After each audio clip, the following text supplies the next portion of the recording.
Assalamualaikum warahmatullahi wabarakatuh. Alhamdulillah wassalatu wassalamu ala Rasulillah. Baik, pada video kali ini insyaallah kita akan berikan penjelasan tambahan tentang tafsir ilmi. Pertama, kita awali dengan melihat definisi tafsir ilmi. Kita coba lihat melalui definisi yang diberikan oleh salah seorang pakar ilmu Al-Quran, yaitu Dr. Az-Zahabi. Qala fi hadzal lawn min alwan at-tafsir, ya. Imam Az-Zahabi berpendapat tentang corak ilmi ini, di antara corak-corak tafsir. Nuridu bit tafsiril ilmi, yang kami maksud dengan tafsir ilmi adalah at-tafsir alladhi yuhakkimul mustalahatil ilmiyah fi ibaratil Qur'an wa yajtahidu fi istikhraji mukhtalafil ulumi wal ara'il falsafiyyati minha. Jadi apa yang dimaksud dengan tafsir ilmi menurut Az-Zahabi, yaitu tafsir yang menggunakan. Jadi yuhakkimu di sini kita artikan dengan istilah menggunakan al-mustalahatil ilmiyah. Mustalahat kita artikan dengan teori-teori ilmiah, ya. Fi ibaratil Quran, dalam menjelaskan ibarat atau kalimat-kalimat yang ada dalam Al-Quran. Ini poin pertamanya, tafsir yang menggunakan teori-teori ilmiah dalam menjelaskan ayat-ayat Al-Quran. Wa yajtahidu, dan berusaha keras, ya. Ijtahada yajtahidu, berusaha keras fi istikhraji mukhtalafil ulum, dalam menghasilkan atau merumuskan atau mengeluarkan. Kalau kata aslinya istikhraj itu kharaja itu mengeluarkan, ya. Jadi di sini kita artikan menghasilkan atau menyimpulkan mukhtalafil ulum, berbagai disiplin ilmu, ya. Mukhtalaf itu berbeda-beda. Jadi mukhtalafil ulum, ilmu yang berbeda-beda. Atau berbagai disiplin ilmu, berbagai ilmu pengetahuan, wal ara'il falsafiyah minha, dan pandangan-pandangan filsafat dari ayat-ayat Al-Quran. Jadi ini definisi yang mungkin lebih mudah kita pahami menurut Az-Zahabi, yaitu tafsir yang menggunakan teori-teori ilmiah dalam menjelaskan Al-Quran dan berusaha menghasilkan berbagai ilmu dan pandangan filsafat dari ayat Al-Quran. Jadi dua poin di sini.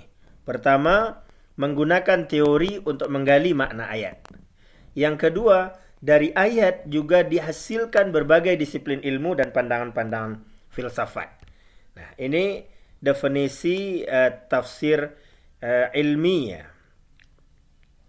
Maka kalau melihat dari definisi ini, ada beberapa catatan di sini. Pertama, ya'tabarat tafsir ilmi a'ammu min tafsir falsafi. Jadi seolah-olah di sini tafsir ilmi ini lebih umum dari tafsir falsafi. Karena salah satu bentuk tafsir ilmi adalah menghasilkan pandangan-pandangan filsafat. Sementara tafsir falsafi itu juga menjadi tujuannya atau hasilnya. Maka ketika kita melihat definisi Az-Zahabi ini, tafsir falsafi menjadi bagian dari tafsir ilmi. Kemudian poin yang kedua yang kita garis bawahi adalah dari definisi ini membagi tafsir ilmi itu kepada dua bagian, seperti yang kita katakan tadi. Pertama, tahmilun nazariyat alal Al-Quran, jadi menggunakan teori-teori ilmiah terhadap Al-Quran. Jadi kita gunakan teori-teori ilmiah yang ada, penemuan-penemuan ilmiah yang ada untuk menafsirkan ayat-ayat Al-Quran. Dan yang kedua, poinnya adalah istikhrajul ulum minal Al-Quran, menghasilkan ilmu dari Al-Quran. Jadi menggunakan teori ilmiah untuk menafsirkan Al-Quran. Dan yang kedua, menghasilkan ilmu yang bersifat ilmiah juga dari ayat-ayat Al-Quran. Kemudian juga bisa juga masuk dalam kategori ketiga, istikhdamul ulum fi fahmil Quran. Menjadikan ilmu-ilmu dalam memahami Al-Quran. Jadi anak koreksi sedikit tentang poin pertama. Poin pertama ini maknanya bukan menggunakan ilmu berarti ya. Berarti tahmilun nazariyat alal Al-Quran. Jadi mencocokkan ya, atau menggabungkan teori ilmiah dengan Al-Quran. Jadi kesannya di situ atau fake, menggabungkan, atau kalau orang bahasa agak ekstrimnya mencocokkan, menjustifikasi teori-teori ilmiah dengan ayat-ayat Al-Quran. Jadi menggabungkan ya. Yang kedua, menghasilkan ilmu dari Al-Quran. Yang ketiga, baru menggunakan ilmu atau teori-teori ilmiah dalam memahami Al-Quran. Jadi tiga kategorinya kalau kita lihat di bagian ini. Pertama, menggabungkan atau mencocokkan antara teori ilmiah dengan Al-Quran. Yang kedua, menghasilkan ilmu pengetahuan dari ayat-ayat Al-Quran. Yang ketiga, menggunakan ilmu pengetahuan ilmiah untuk memahami ayat-ayat Al-Quran. Nah, itu kira-kira gambaran ruang lingkup dari tafsir ilmi ini. Nah, kemudian kita masuk sedikit tentang sejarah ya, pertumbuhan tafsir ilmi. Nah, pertumbuhan tafsir ilmi ini memang mirip dengan tafsir falsafi. Mulai berkembangnya itu memang ketika telah ada interaksi ya, antara umat Islam dengan para ilmuwan-ilmuwan barat atau budaya-budaya barat seperti Romawi, Yunani, Iran dan seterusnya.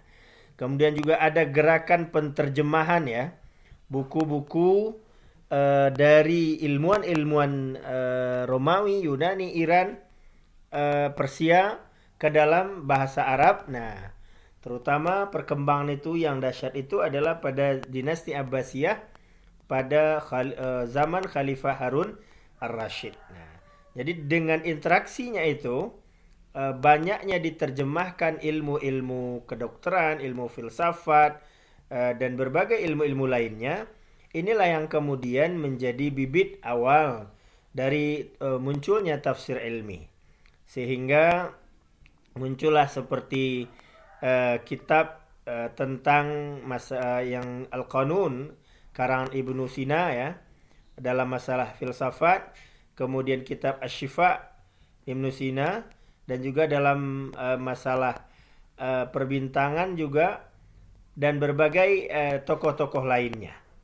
Nah, sehingga dengan demikian barulah ada interaksi proses di antara tafsir ilmi tadi. Apakah itu sifat mencocokkan antara Al-Quran dengan teori ilmiah, atau menggunakan teori ilmiah menafsirkan Al-Quran, atau menghasilkan teori ilmiah dari ayat-ayat Al-Quran. Terkait dengan tafsir ilmi ini memang secara garis besar ada dua kelompok ya di kalangan ulama. Yang pertama, rafdul afkar al-batilah lihadil ulum. Ada yang menolak ya. Menolak karena menganggap bahwa dasar-dasar filsafat ilmiah Yunani itu tidak benar, sehingga tidak sejalan dengan Islam atau dengan ayat-ayat Al-Quran, sehingga cukup anti dengan filsafat termasuk dengan ilmiah. Kemudian ada kelompok yang memang tatbiq ya, menerapkan ayat-ayat Al-Quran dalam memahami atau dalam mempelajari ilmu dari Yunani ya. Sehingga terjadilah penggabungan atau pencocokan itu antara teori-teori ilmiah dengan ayat-ayat Al-Quran. Kemudian beberapa poin penting ya yang perlu juga difahami, yang menjadi faktor-faktor tumbuh berkembangnya tafsir ilmiah secara pesat di lingkungan umat Islam. Tafsir ilmi ya. Yang pertama itu faktornya adalah ihtimamul Quran bil ilmi. Nah, ini yang memang secara internal. Kenapa tafsir ilmiah ini berkembang? Karena memang Al-Quran sendiri sangat mementingkan ilmu pengetahuan. Fa inna dzikral amsilah ilmiah. Di dalam Al-Quran banyak disebutkan contoh-contoh yang bersifat ilmiah. Juga banyak di dalam Al-Quran al-hathu ala tafakkur fil ayatil ilahiyah fis samawati wal ardi wal insan. Banyaknya ayat-ayat yang mendorong untuk memikirkan, merenungkan, meneliti, membahas tentang ayat-ayat Allah baik di langit, di bumi, dan pada manusia. Nah, makanya banyaknya ayat-ayat yang Al-Quran yang berbicara tentang kaitan dengan masalah ilmiah, atau banyaknya ayat-ayat yang mendorong umat Islam untuk berfikir tentang alam, tentang langit, tentang bumi, tentang manusia, tentang hewan. Maka itu menjadi faktor utama yang memang secara internal mendorong kenapa munculnya tafsir ilmi ini. Karena memang Al-Quran memiliki perhatian penting terhadap ilmu pengetahuan dan banyak dorongannya. Afala yanzuru ila samai kaifa khuliqat. Kemudian afala tatafakkarun gitu ya. Walam tatafakkaru fi anfusihim, dan bermacam-macam ayat yang intinya mendorong kita untuk berfikir tentang alam semesta ini. Kemudian faktor kedua adalah tumbuh dan berkembang tafsir ilmi itu didorong oleh tarjamah wa nashrul athar ilmiah at-tabi'iyah wal falsafiyah Yunaniyah wal Rumaniyah wal Iraniyah fi aswatil muslimin fil qarni tsani al-Hijri. Jadi interaksi umat Islam dengan filsafat Yunani, Romawi, Iran di pertengahan di abad kedua ya.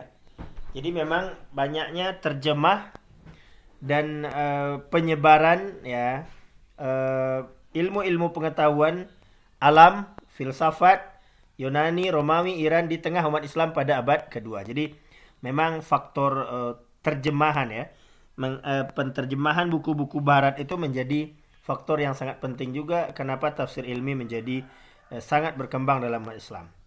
Kemudian yang ketiga, faktor yang sangat penting juga yang mendorong pertumbuhan tafsir ilmi itu adalah al-i'tiqad bi anna jami'al ulum mawjudah fil Quran. Keyakinan umat Islam yang meyakini bahwa semua ilmu pengetahuan itu ada dalam Al-Quran. Wa yumkin istikhrajuha minhu, dan dimungkinkan untuk menyimpulkan atau merumuskan dari Al-Quran itu. Jadi sebagai seorang mukmin kita yakin bahwa Al-Quran itu kitab yang sempurna sehingga seluruh disiplin ilmu ada di situ. Termasuklah tentu ilmu-ilmu ilmiah ya. Kemudian juga al-ihtimam bil ulumit tabi'iyah. Ya, tingginya perhatian Al-Quran juga terhadap ilmu-ilmu kejiwaan ya, psikologi, wal iktisyafatil jadidah li itsbati, dan juga temuan-temuan baru yang digunakan untuk ili itsbati ijazil Quran, mengokohkan kemu'jizatan Al-Quran. Jadi menjadi konsentrasi tersendiri bagi para ulama untuk mengungkap ya temuan-temuan baru dalam rangka membuktikan kemu'jizatan Al-Quran. Jadi adanya keinginan membuktikan kemu'jizatan Al-Quran ini juga menjadi faktor tersendiri yang mendorong tumbuh dan berkembangnya tafsir ilmi. Kemudian juga intisarul madhab al-hissi fi Uruba wa ta'thiru dzalika ala afkaril muslimin ya. Berkembangnya faham materialistik ya, madhabul hissi ya, masalah materialistik di Eropa dan berpengaruh terhadap pemikiran umat Islam. Maka dengan akibat berkembangnya materialistik itu memiliki pengaruh ya, sehingga ada keinginan bagi para ilmuwan Islam untuk membantah ya, untuk meluruskan penyimpangan-penyimpangan pemikiran di umat Islam yang akibat dari pengaruh munculnya faham-faham materialistik di Eropa. Kemudian juga syu'ur ulama muslimin wujuhid difa' wal wukuf amama syubhatil gharb. Termasuk juga semangat para ulama umat Islam untuk menolak dan membela Islam dari depan syubhat-syubhat ya, yang dikemukakan oleh orang-orang barat, oleh para orientalis. Jadi memang untuk menandingi atau meluruskan atau membantah syubhat-syubhat yang dimunculkan oleh para orientalis dalam merusak nilai-nilai Islam. Nah, maka salah satu caranya tentu dengan membantah dengan juga teori-teori ilmiah atau dengan ilmu-ilmu yang bersifat ilmiah. Ini beberapa faktor yang sangat penting ya di mempengaruhi munculnya tafsir ilmi di kalangan umat Islam. Ya. Kemudian sedikit kita ulang kembali bentuknya tafsir ilmi itu, aqsamu tafsir ilmi. Yang pertama itu tadi istikhraj kulla ilmu minal Qur'an ya. Mengeluarkan atau menghasilkan, merumuskan berbagai ilmu dari Al-Qur'an. Nah, kemudian ini ada beberapa contoh di sini, umpamanya dikemukakan bentuk menghasilkan ilmu dari Al-Qur'an itu ketika umpamanya dalam hal qalu wa idza maridtu fahuwa yashfin ya. Ketika ayat yang berkata apabila aku sakit maka Allah lah yang menyembuhkan. Maka tusyiru ila ilmi tib. Nah, maka ayat ini memberi isyarat agar umat Islam tentu mempelajari ilmu kesehatan. Nah. Kemudian poin yang kedua dari bentuk tafsir ilmi itu adalah menerapkan teori-teori ilmiah dalam memahami Al-Quran. Ini sudah tadi menggunakan teori-teori ilmiah. Kemudian bentuk ketiga adalah istikhdalul ulum, mempergunakan ilmu pengetahuan untuk memahami dan menjelaskan ayat-ayat Al-Quran. Nah, jadi 3 bentuknya dalam prakteknya tafsir ilmi tersebut. Ya.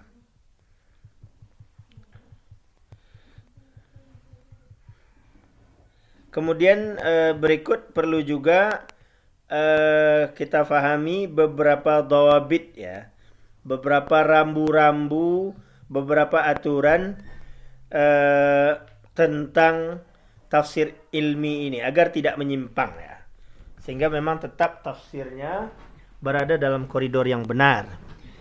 Pertama, la budda lil mufassir minal itila' ala jumlati minal ulum minha, bahwa sang mufassir tetap harus memiliki ilmu-ilmu dasar dalam menafsirkan ayat Al-Quran itu.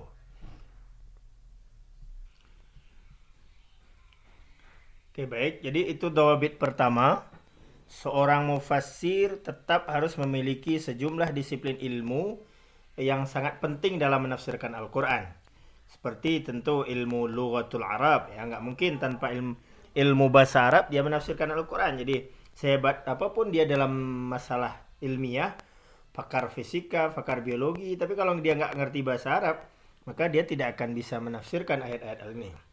Kemudian juga tentu juga harus memahami tentang asbabun nuzul ayat, kemudian sejarah sirah nabawiyah yang merupakan background atau situasi di mana Al-Quran itu diturunkan, mengetahui tentang nasikh dan mansukh, kemudian juga hadis, usul fikih dan pandangan-pandangan teori-teori filsafat, ilmiah dan lain-lain ya.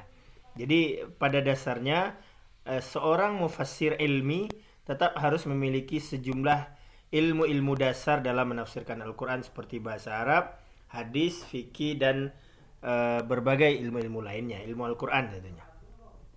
Yang kedua, dawabitnya atau kode etik ya, atau aturan-aturan yang mesti rambu-rambu yang harus diperhatikan adalah mura'atu dawabit tafsir al-mu'tabar, juga menjaga aturan-aturan rambu-rambu dalam tafsir secara umum gitu. Jadi tidak bisa dia mengambil langkah sendiri gitu, tanpa mengikuti rambu-rambu penafsiran secara umum. Nah, seperti ittiba'ut tariqah as-sahihah li tafsir ya, seperti mengikuti cara yang benar dalam menafsirkan Al-Quran. Kemudian adamu munafati tafsir ma'a sunnah at-qat'iyah, tidak menafikan penafsiran atau membenturkan penafsiran dengan sunnah-sunnah yang sudah qat'i. Kemudian juga al-ibti'ad an ta'atsur bil afkaril musbiqah, ya menjauhi dari fanatisme terhadap pemikiran-pemikiran sebelumnya. Kemudian juga ada muta'arud at-tafsir ma'al ayat al-ukhra wa hukm al-aql qat'i. Jadi tidak membenturkan antara penafsiran sebuah ayat dengan hukum akal yang sifatnya qat'i, atau juga al-istifadah minal masadir al-sahihah fi tafsir.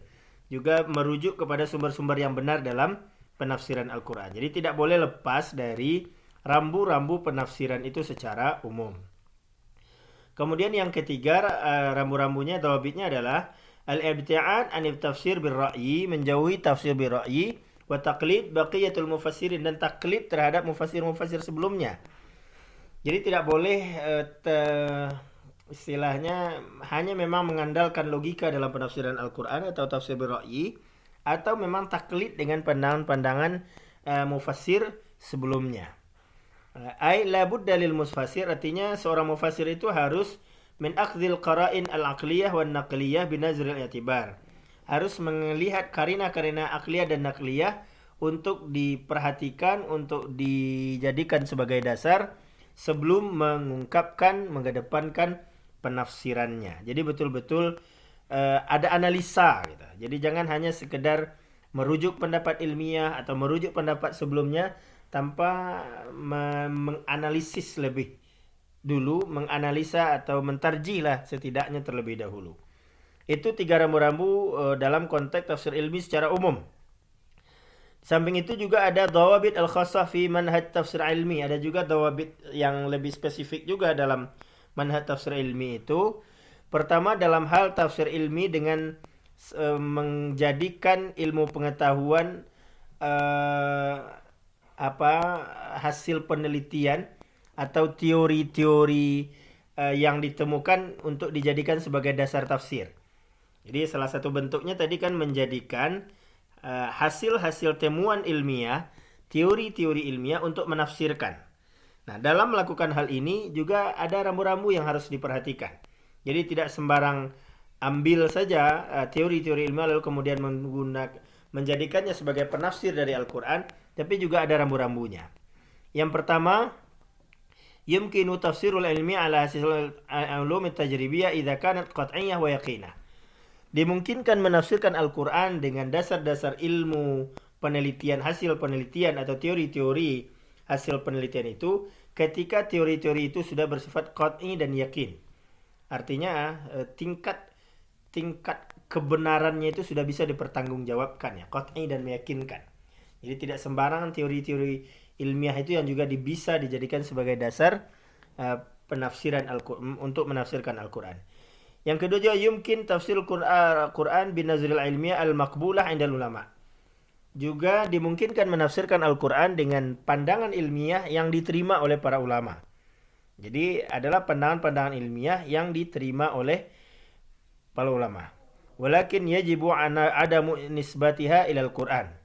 Tetapi tetap juga tidak boleh menisbahkannya kepada Al-Quran dengan nisbah yang pasti. Artinya memang memastikan. Jadi ketika kita menafsirkan Al-Quran dengan teori ilmiah ini, lalu kita pastikan inilah satu-satunya penafsiran Al-Quran, yang lain salah. Nggak boleh juga dilakukan seperti itu. Tetap tingkat kebenaran tafsir itu menjadi zanni, ya. Bisa benar, bisa tidak. Jadi tidak boleh juga memastikan. Kemudian yang ketiga, idza kanatin nazariyah ghairu qat'iyyah wa ghairu maqbulah 'indal ulama, ketika teori-teori itu tidak qat'i dan tidak diterima di kalangan ulama, la yumkin nisbatuha hina idzin ilqan. Maka tidak mungkin dinisbahkan itu kepada Al-Quran. La bisurah qat'iyyah wa la bisurah ihtimaliyah. Artinya apa? Ketika memang 2 poin di atas itu tidak terpenuhi, pertama tingkat kebenarannya tidak qat'i, yang kedua tidak diterima oleh para ulama, maka hal itu tidak bisa dijadikan sebagai dasar dalam menafsirkan ayat-ayat Al-Quran. Nah, itu ketika terkait dengan penggunaan teori ilmiah dalam menafsirkan Al-Quran. Itu beberapa poin yang harus diperhatikan. Kemudian yang kedua yang juga menjadi dawabit khususnya itu adalah la budda an takuna dalatun zahirul ayah wadihah bin nisbah ilal matlabil ilmi. Ya, bahwa dalalah zahir ayat itu memang jelas mengandung atau bisa dikategorikan sebagai itu adalah masalah ilmiah gitu. Jadi secara nasnya memang tegas, ya, zahirul ayah wadihah bin nisbah ilal matlabil ilmi. Di zahir ayat itu memang mengandung bicara aspek ilmiah. Kemudian yang kedua al-istifadah minal manhaj as-sahih litafsir. menggunakan manhaj yang benar dalam penafsiran Al-Quran, atau artinya istikhdamil ulum fi fahmi wa tabyinil Quran. Artinya menggunakan ilmu-ilmu pengetahuan dalam memahami Al-Quran, wal ijtinab an kulli anwa'il ghairi sahihah, dan menjauhi dari setiap macam-macam dasar yang tidak benar. Kemudian ini beberapa rambu-rambu yang sangat penting yang harus difahami dan diperhatikan dalam tafsir ilmi ini. Saudara, ini barangkali tambahan penjelasan tentang tafsir ilmi.